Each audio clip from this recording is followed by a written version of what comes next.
He said, "You're too modest." He said if he had half my talents, he'd be singing and rapping all the time. I smiled and shook my head, but this is what was on my mind, is that I used to be like that. I used to be like that way back when I used to rap.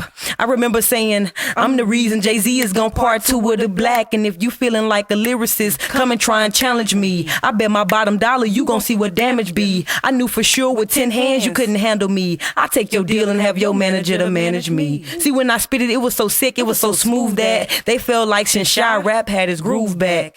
But then smack, I was popped over the top with an unpopular fact that I'd bought some cheap smelling pride that I needed to take back, cause it was thinking. It had me thinking I was big, but I was shrinking. I was sinking in that same ship that most people drown on.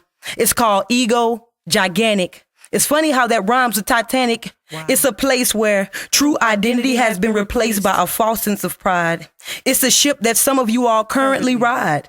You're so insecure in your self-image that you always have something to prove. You take on a superior attitude.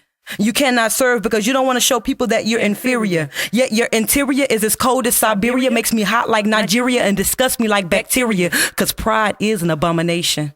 It's that thing that makes those who sing feel like as long as they do a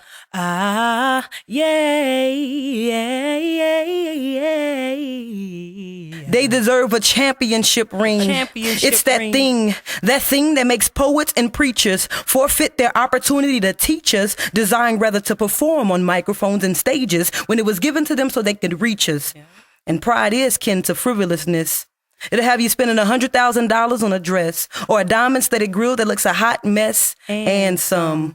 Just to boost your ego when you could have boosted a life, because to me that sounds like someone's college fund. Reminds me of those rappers who do things for no rhyme or reason. Their rhymes have no reason. I rhyme for a reason. I rhyme in this time because I was designed for this season. See, truly knowing who you are and your purpose brings you back down to earth. Speaking of getting down, the most infamous dude around took a towel and a bin of water and sat on the ground. Began to wash his own servants' feet. As you can imagine, they frowned, saying things like, "Why are you serving me?" He replied, "I didn't come to be served, but to serve others. So in other words, get like me." So that's why I'm modest. I simply aspire to inspire before my time on earth expires. That's the posture that allowed glory to sneak up on us. It was ridiculous how inconspicuous he was. Jesus, that is. He basically took a towel and a basin and redefined what greatness is. Humility.